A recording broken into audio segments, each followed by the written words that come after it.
I spent months planning a proposal with a handmade photo album, but my sister told my boyfriend and ruined the surprise. When she got engaged first, I exposed her fiancé's dating profiles and fraud schemes at the bachelorette party. My family says I destroyed her life even though she went through with the wedding. I, 28F, need to know if what I did makes me the worst person alive. My sister got married 3 weeks ago and I was not invited. Half my family stopped talking to me. The other half says I did the right thing but the timing was horrible. I am going to explain everything and let you decide. My boyfriend is Mac, who is 29M. We have been together for 6 years. We met in college during a group project for economics. He spilled coffee on my notes and spent the next week rewriting them by hand to apologize. We became friends first and started dating about 8 months later. Mac works as a project manager at a construction company. He is quiet and practical. He does not like big gestures or surprises.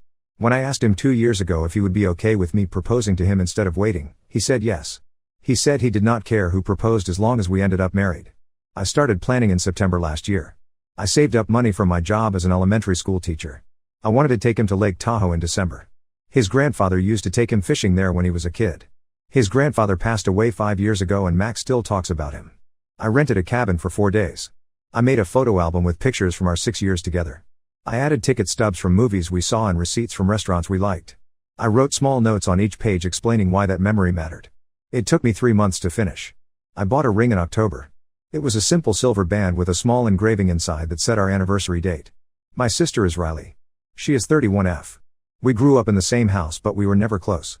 She was always the one who got more attention. When I graduated high school with honors, she announced the same week that she got promoted at her marketing job. When I got into college with a scholarship, she bought a new car and posted about it every day for a month. Our parents always praised her for being ambitious and successful. I learned to keep my achievements quiet because any time I shared something, she would find a way to make it about her. In mid-November, I made a mistake. I told Riley about my proposal plan. We were at our parents' house for Sunday dinner. She asked what Mac and I were doing for the holidays. I was too excited to keep it secret. I told her about Lake Tahoe and the photo album and the ring. She smiled but it did not reach her eyes. She said it was nice and then changed the subject. I should have known something was wrong. 2 weeks later, Riley called me. She said she was thinking about proposing to her boyfriend Donovan, 33M. They had been dating for about 2 years. Donovan does not have a job. He quit his last job at a car dealership about a year ago because he said his boss was disrespectful. Since then, he has been living with Riley. She pays for rent, groceries, and his car insurance. He talks a lot about starting his own business but never actually does anything. My parents think he is charming. Mac never liked him. He said Donovan always avoids looking people in the eye when he talks. I asked Riley why she wanted to propose. She said she was ready to take the next step. I did not believe her but I did not argue. I just said that was great and wished her luck. I had a bad feeling but I pushed it down. 3 days before I was supposed to leave for Lake Tahoe, Mac came home from work and sat down on the couch without saying anything. I asked what was wrong. He said he ran into Riley at the grocery store that morning. She mentioned in passing that I was going to propose to him in Tahoe. She said it like she thought he already knew. Mac was confused because I had told him we were just going on a trip to relax. He was not upset but he was clearly surprised. He asked me if it was true. I could not lie. I said yes. He said he wished I had told him. I explained I wanted it to be a surprise. He said he understood but the surprise was already ruined. We sat there for a while without talking. I called the cabin and canceled the reservation. I lost the deposit. I put the ring in my drawer and did not look at it for weeks. Riley posted her proposal on Instagram 10 days later. It was at a Christmas market downtown. She had photographers and friends waiting. Donovan looked surprised in the photos. She had a whole setup with lights and signs. The ring she gave him was huge. The post had over 300 likes in an hour. People commented about how romantic it was. Our parents shared it on their own pages. Our mom called me that night and said she was so happy for Riley. She did not mention my canceled trip even though I had told her about it. I called Riley the next day. I asked why she told Mac about the proposal.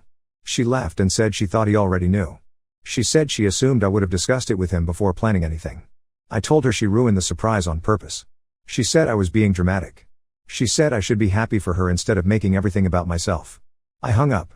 Riley got engaged in December. She started planning the wedding immediately.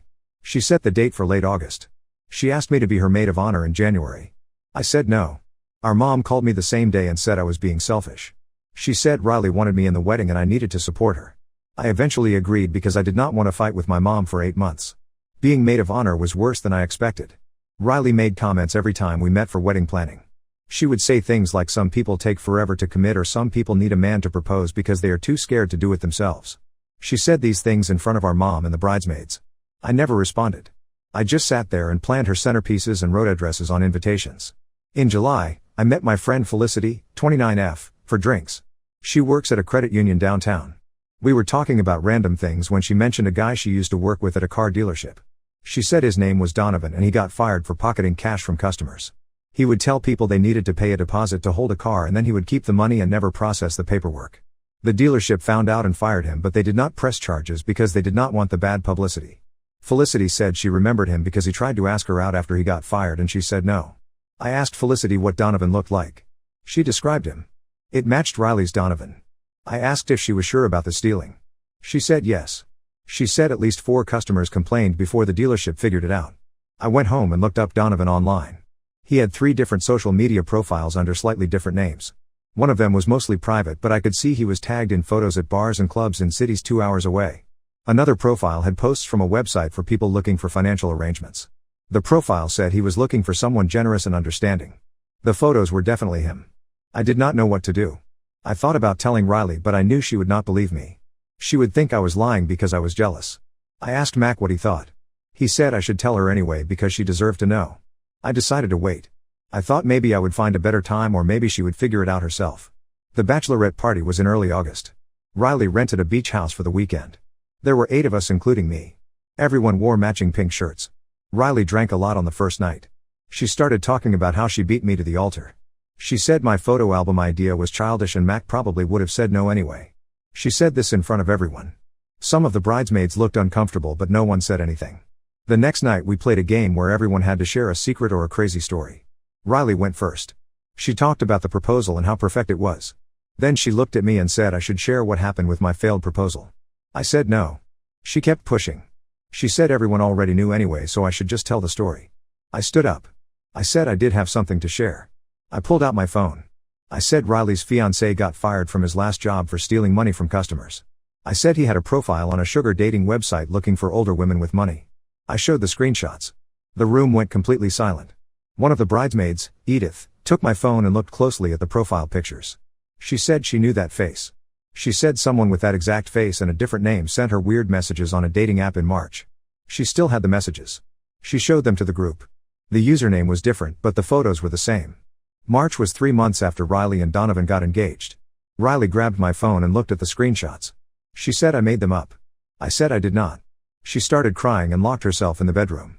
The rest of us sat in the living room without talking. I left early the next morning without saying goodbye. Riley did not talk to me after that. She deleted the group chat for the bridesmaids. Our mom called me and screamed for 20 minutes about how I ruined Riley's life. Our dad did not call. Max said I did the right thing even though the timing was bad. He said Donovan was always a liar and now Riley knew. Am I the worst person here or did I do what anyone else would have done?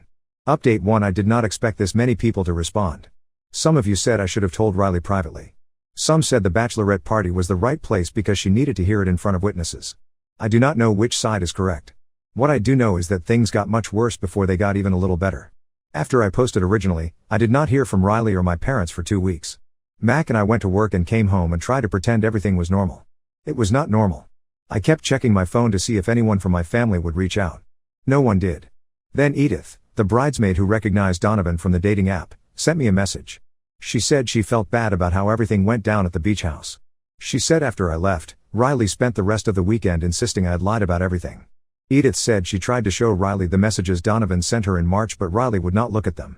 Riley said the photos could be fake or maybe it was someone pretending to be Donovan. Edith said the other bridesmaids were uncomfortable and did not know what to say. By the end of the weekend, everyone just agreed to drop it and focus on the wedding. Edith also said she did more digging after the party. She found another woman online who posted in a local forum about getting scammed by someone matching Donovan's description. The woman said she met a guy on a dating site who said he needed help paying for his sick mother's medical bills. She gave him $2,000. He disappeared after that. The post was from April of this year. Edith sent me screenshots but I did not know what to do with them. 2 days after Edith messaged me, my dad called. He did not say hello. He just said I needed to come to their house right away. I asked why. He said Donovan showed up and was causing problems. I asked what kind of problems. He said just come. I drove over with Mac. When we got there, Donovan was sitting in the living room with my mom. Riley was not there. Donovan looked at me when I walked in and said I owed him an apology. I asked for what? He said I spread lies about him and ruined his reputation. He said people were sending him nasty messages online and he lost friends because of me. I said I did not spread lies.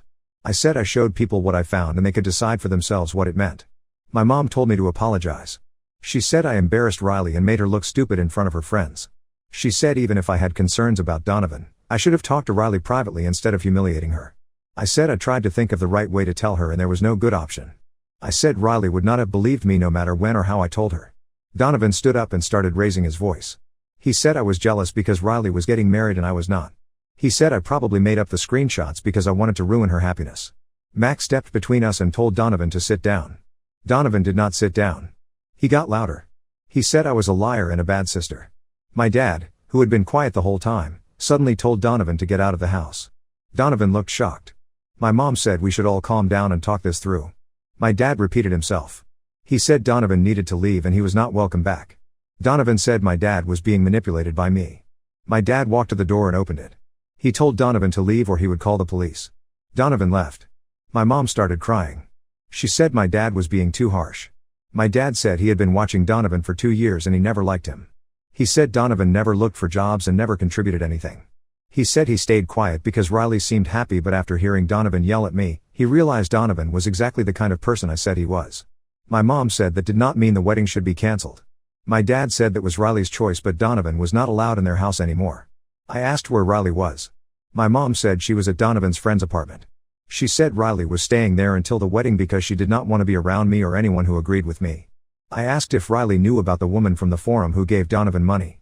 My mom said she did not know anything about that. I showed her the screenshots Edith sent me. My mom looked at them for a long time and then handed the phone back without saying anything. Mac and I left. I thought maybe my dad kicking Donovan out would change things.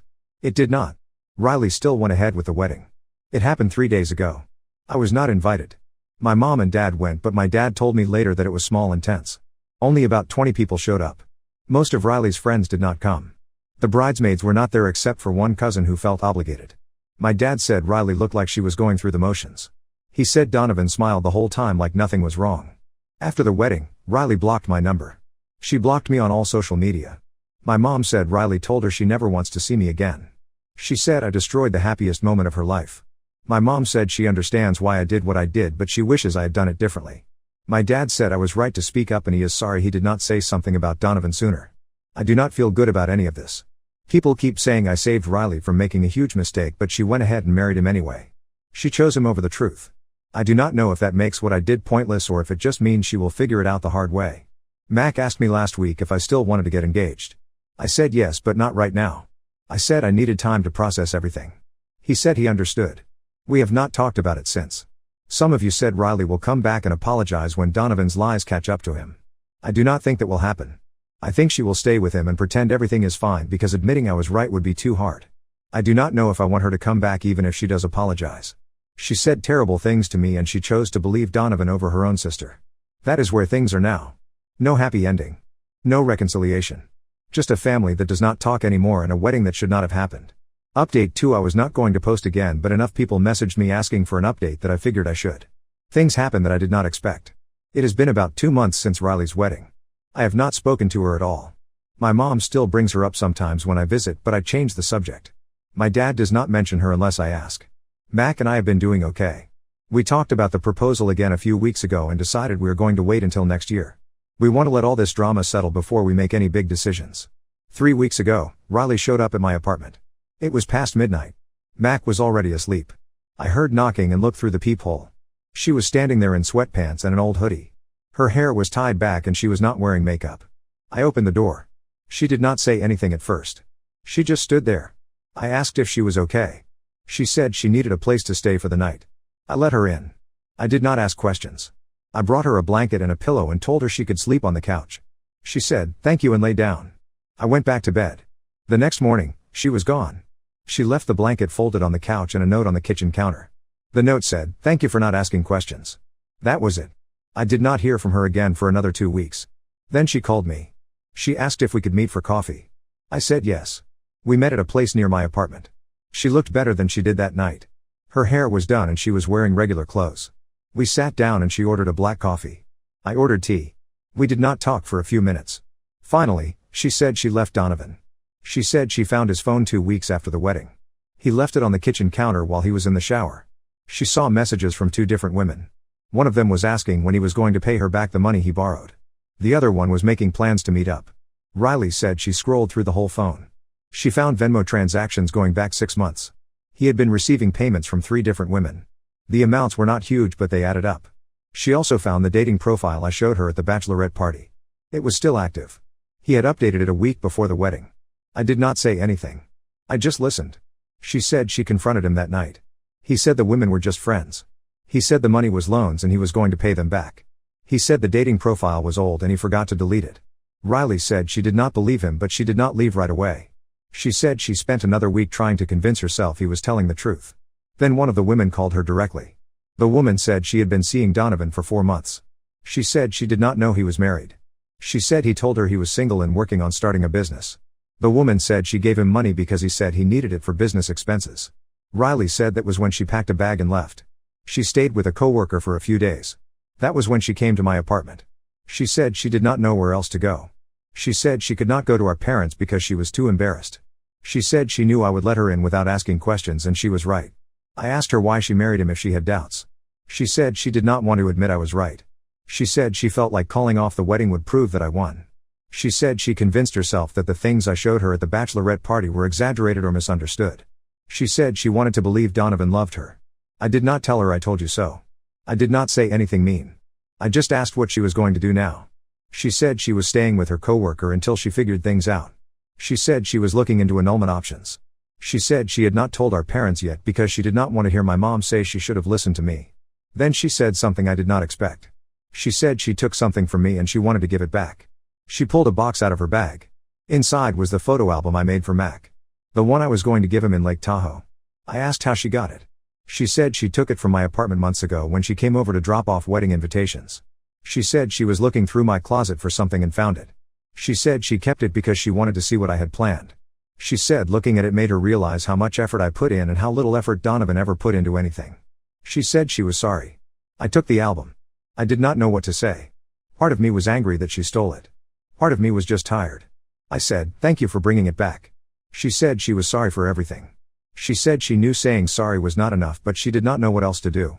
We finished our coffee. She said she would understand if I did not want to talk to her for a while. I said I needed time to think. She said okay. We hugged before she left. It was awkward, but it happened.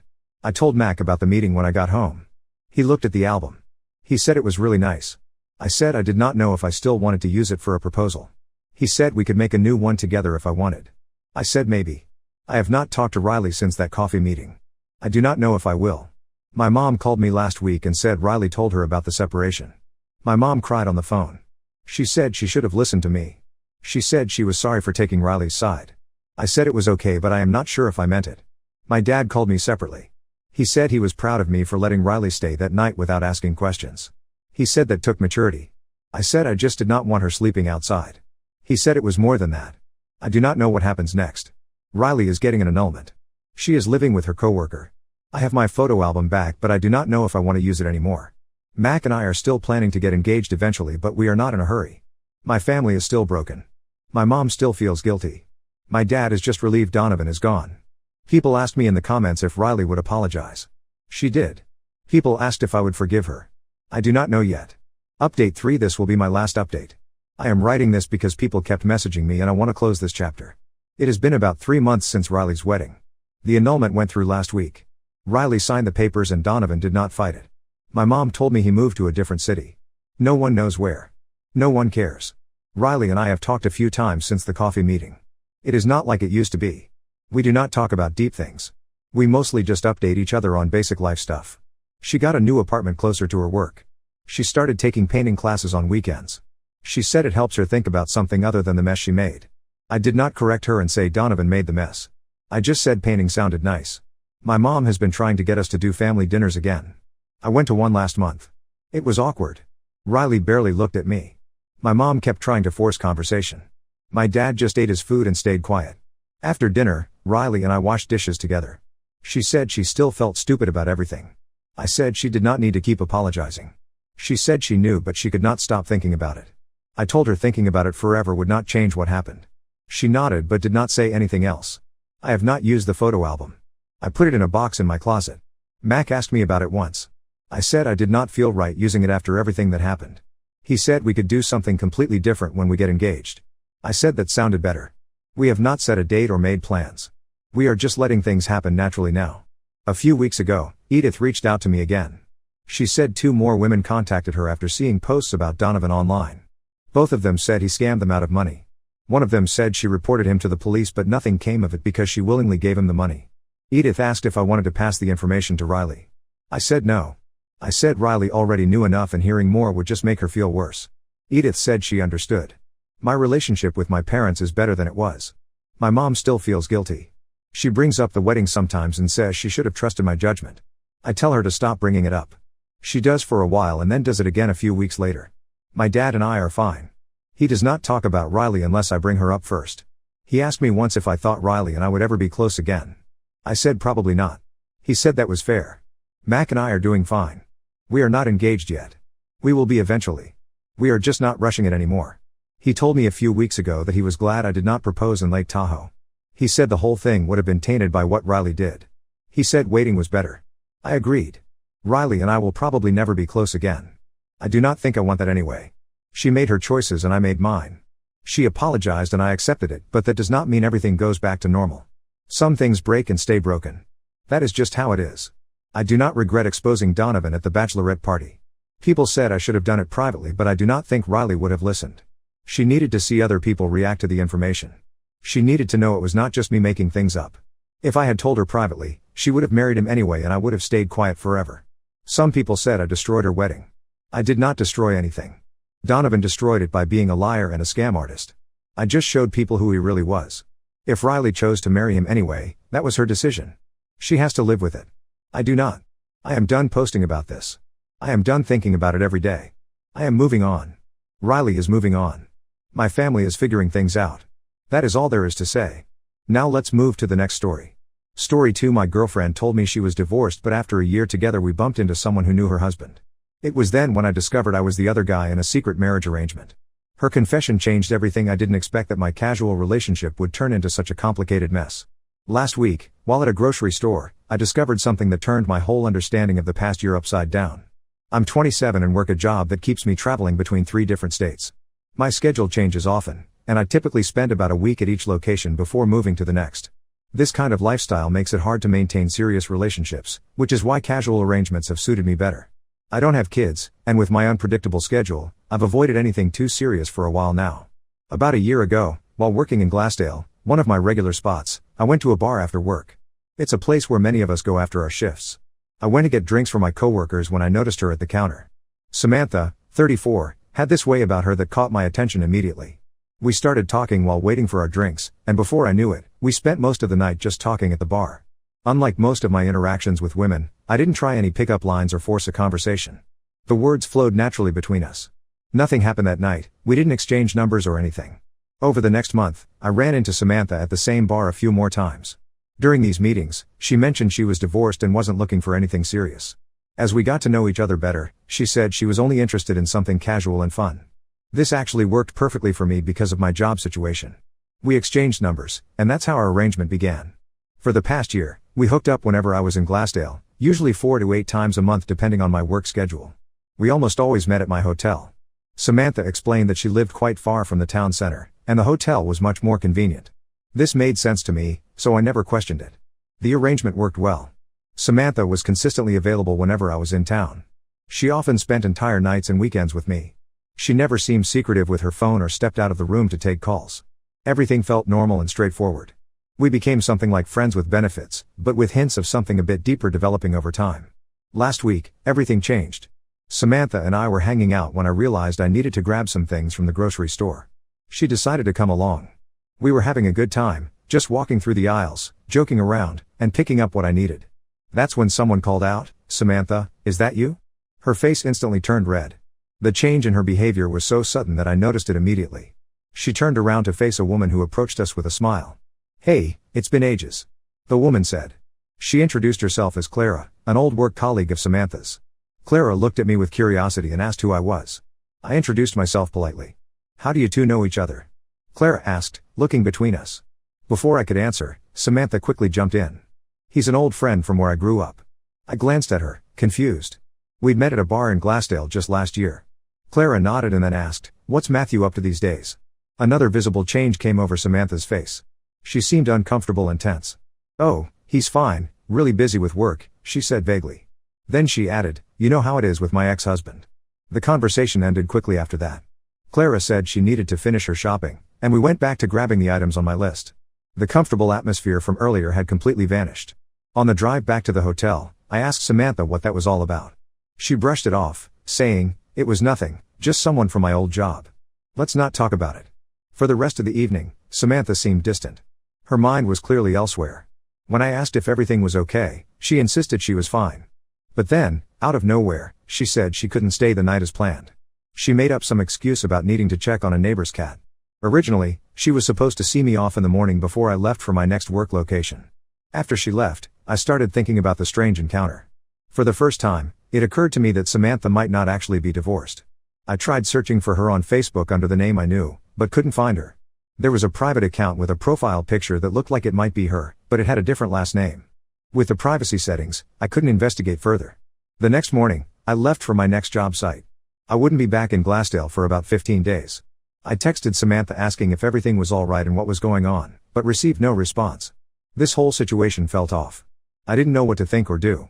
I get tested regularly for STDs and have always been clean, so that wasn't my immediate concern. What bothered me was the possibility that I had become involved in something I never wanted to be part of. I've been cheated on before. In fact, that experience was part of why I took this traveling job in the first place, to get some distance and a fresh start. I never wanted to be the other guy in someone else's relationship. The fact that this might be happening now made me uncomfortable. Looking back, I realized there were things I never questioned about Samantha. For instance, I don't know exactly where she grew up. She mentioned her father was in the military and they moved around every couple of years. I believe this part of her story because she knew details about military life that seemed authentic. I don't know where she went to school. We always met in Glassdale or somewhere nearby. Samantha once told me she never changed her last name during her marriage or after her divorce. She explained it had something to do with her father being strict about the importance of family names. At the time, it seemed like a reasonable explanation. Now, with all these strange occurrences, I'm seeing red flags I previously overlooked or didn't care about in the moment. My mind was usually occupied with work matters, and our arrangement seemed simple enough not to warrant deeper investigation. As I sit in a hotel room 2 states away, I still feel confused. Part of me hopes she'll reach out with an explanation. Another part wonders if she'll just disappear completely by the time I return to Glassdale. Either way, I need to know the truth. I'm not sure what to do next. The coincidental meeting at the grocery store has thrown everything into question. If Samantha is married, what does that make me? And why maintain this arrangement for a full year if she's with someone else? The questions keep piling up, and I have no answers. For now, all I can do is wait until I return to Glassdale and see what happens. If Samantha is still around, we need to have a serious conversation. If she's gone, I'll have my answer, though not the one I want. I keep checking my phone for a response from her, but there's nothing. The waiting and uncertainty make everything worse. I trusted her, and now I don't know if anything she told me was true. One thing I know for certain, I need to be more careful moving forward. Even casual relationships require a certain level of honesty and transparency. If Samantha lied about something as significant as her marital status, what else might she have lied about? Update 1. I finally returned to Glassdale yesterday after completing my work assignments in the other states. The whole drive back, I kept wondering if I would hear from Samantha. She hadn't responded to any of my messages over the past 2 weeks, which seemed to confirm my suspicions that something wasn't right. After checking into my usual hotel, I decided to go to the bar where Samantha and I first met. I wasn't expecting to see her there, I just wanted a drink after the long drive. When I walked in, I scanned the room out of habit. That's when I spotted her at the bar talking to a man. For a moment, I froze, unsure what to do. Samantha looked up and saw me standing there. She gave me a quick smile that immediately transformed into a worried look. The man she was talking to didn't seem to notice the exchange. I grabbed a seat at the far end of the bar, ordered a beer, and tried to process the situation. I didn't want to create a scene, but I also wanted answers. Before I could decide on a course of action, Samantha approached me. "I owe you an explanation," she said, taking the seat next to me. "I'm sorry about disappearing after what happened at the store. Can we talk?" I nodded, and she suggested we move to a quieter table in the corner. As we sat down, I noticed the man at the bar watching us. "That's Matthew," she said, following my gaze. "My husband." The confirmation hit me harder than expected. Even though I had suspected it, hearing her admit it made it real. "We've been married for 10 years, Samantha continued. She explained that she had lied about her last name and blocked me on social media after the incident at the grocery store. When I asked why she had lied for so long, she claimed she hadn't expected to develop feelings for me and didn't want to hurt me by revealing the truth. What came next surprised me even more. According to Samantha, her marriage to Matthew wasn't what it appeared to be. They lived together, but led separate lives. Matthew, she explained, was gay but deeply closeted due to their extremely religious and traditional families on both sides. Our marriage exists only on paper, Samantha said. It's an arrangement that works for both of us. She explained that most of their families lived far away or overseas. Matthew's family, who had apparently pushed hardest for their marriage, lived in another country. Samantha's family lived on the opposite coast. They had developed a system for handling family visits. When visiting family members elsewhere, they went alone and made excuses for the other's absence, usually blaming work commitments. When family visited them, Matthew temporarily moved into the master bedroom with Samantha to maintain appearances. According to Samantha, both she and Matthew typically had brief flings or one-night stands. Our year-long relationship was unusual for her. At this point, Samantha waved Matthew over to join us. He approached the table with a cautious expression. Up close, Matthew seemed relaxed and friendly. He greeted me with a firm handshake and sat down. Over the next hour, they both provided evidence to support their story. They showed me their IDs with the same address, pictures of Matthew with his current male partner, and their social media profiles. Matthew spoke openly about their arrangement, sharing their history and explaining their living situation in detail. To my surprise, I found him to be a likable person. He came across as genuine and straightforward. Samantha was only supposed to meet you once, Matthew explained. That's usually how these things go for both of us. But one time became two, and then it kept going. Samantha added that after the grocery store incident, she panicked because their carefully constructed life could collapse if the wrong person found out. She blocked me on social media as a precaution, worried that I might look them up and accidentally contact someone who didn't know about their arrangement. I use social media very rarely anyway, I told them, which was true. Most of my communication with Samantha had been through texts or occasionally Snapchat. The woman at the store works with my cousin, Samantha explained. If she had mentioned seeing me with a man who wasn't Matthew, word could have gotten back to our families. As the night went on, I started to understand their situation better. They weren't villains or particularly deceitful people, they were just trapped in an extremely complicated situation, trying to balance their own happiness with family expectations. When Matthew went to get more drinks, Samantha looked at me directly. I know this is a lot to take in, she said. And I know I should have told you from the beginning. I was scared you'd walk away, and I didn't want that to happen. After a few hours of conversation, I left the bar with much more information than I'd expected but also with a new dilemma. Samantha made it clear that she wanted to continue our relationship, now with everything out in the open between us. Matthew seemed supportive of this. Walking back to my hotel, my head spun with conflicting thoughts. On one hand, I genuinely liked Samantha. Our connection over the past year had been real, even if the context wasn't what I thought. On the other hand, continuing the relationship would mean accepting significant limitations. We could never be seen together in public in Glassdale. Our relationship would always need to remain secret from her family and certain friends. For someone who had always valued straightforwardness, this level of complexity and secrecy felt overwhelming. Yet I couldn't deny that my feelings for Samantha remained, despite everything I had learned. Samantha texted me later that night, asking if we could meet again before I left town. I told her I needed time to think. Now I'm lying awake in my hotel room, trying to make sense of everything. The relationship I thought was simple and casual has turned out to be anything but. I never expected to find myself in this position, but here I am, faced with a choice I never anticipated having to make. Update 2. After much consideration, I agreed to meet with Samantha again before leaving Glassdale. We met at a small coffee shop on the outskirts of town, where she said there was little chance of running into anyone they knew. The precaution itself highlighted the reality of what continuing our relationship would mean. I understand if you want to walk away, Samantha said as we sat down. This isn't what you signed up for. She was right. When we first started seeing each other, I believed I was involved with a divorced woman who wanted something casual. Now I knew I was seeing a married woman in a complex arrangement that required constant vigilance and secrecy. I asked more questions about her arrangement with Matthew. They had met in college and became close friends. Matthew had come out to Samantha early in their friendship, but his traditional family had expectations that he would marry and have children. Samantha, facing similar pressure from her own family, proposed their arrangement after graduation. What began as a temporary solution became a decade-long marriage of convenience. We do care about each other, Samantha explained. Just not romantically. She showed me pictures of their house, a split level with separate areas. Matthew's space was downstairs, and hers was upstairs. They shared the kitchen and living room, but otherwise led independent lives. The level of detail and consistency in their story convinced me they were telling the truth.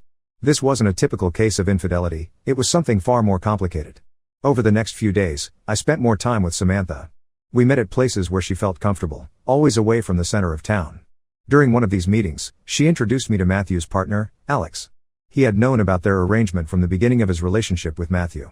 Seeing Matthew and Alex together made everything more real. They clearly cared for each other deeply, but like Samantha and me, they faced constraints on how and where they could express their relationship.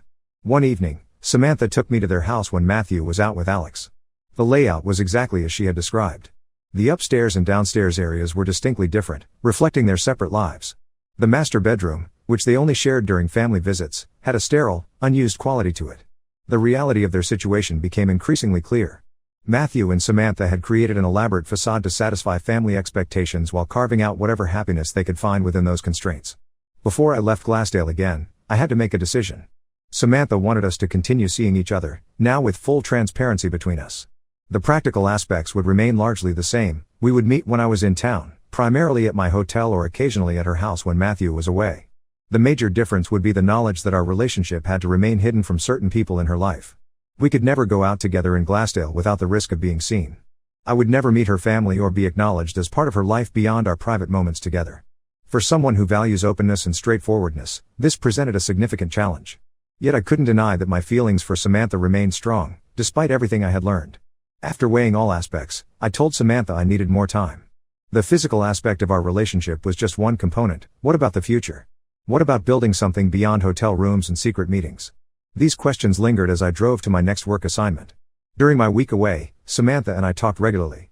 She was more open now, sharing details about her daily life that she had previously kept vague. I learned about her job as a graphic designer, her hobbies, and the parts of her life she had kept separate from our relationship. Matthew even called me once to thank me for being understanding about their situation. He expressed genuine appreciation for how I had handled the revelation, which surprised me. As my return to Glassdale approached, I knew I had to make a decision. Could I accept these unusual terms? Could I be content with a relationship conducted in the shadows? Was what Samantha and I shared worth the complications and limitations? These questions occupied my thoughts constantly. Whatever decision I made would set the course for my future, not just with Samantha, but in how I viewed relationships and my own needs within them. Update 3. After considerable thought, I decided to give the relationship with Samantha a chance, despite the unusual circumstances. For the past month, we've been navigating this new reality together. When I'm in Glassdale, we meet either at my hotel or at her house when Matthew is out. We've established certain protocols: no public displays of affection within town limits, no social media posts that include both of us, and careful planning about where we go together. The first few weeks were awkward. Knowing the full truth changed the dynamic between us. There was a period of adjustment as we redefined our relationship under these new terms. One night, while at a restaurant 2 towns over, we ran into someone Matthew knew. Samantha immediately tensed up. The person didn't know her well enough to question her presence with me, but the incident highlighted the constant vigilance required to maintain their secret.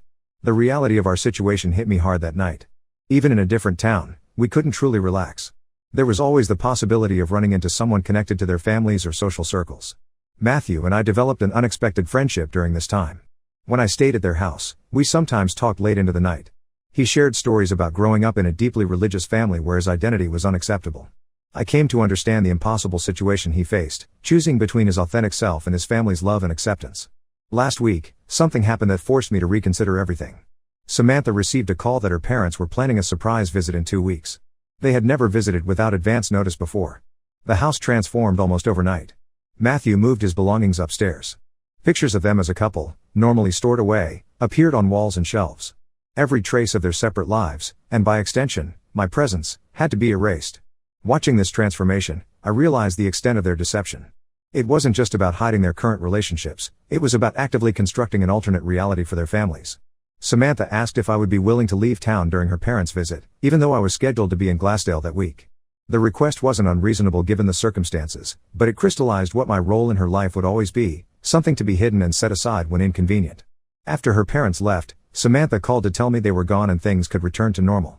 But I had spent the week thinking about what normal meant in this context. Did I want a relationship where I would always be secondary to maintaining a facade? Where I could never be fully integrated into my partner's life?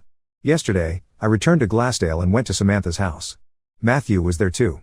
I explained that while I respected their arrangement and understood why they felt it was necessary, I couldn't continue to be part of it.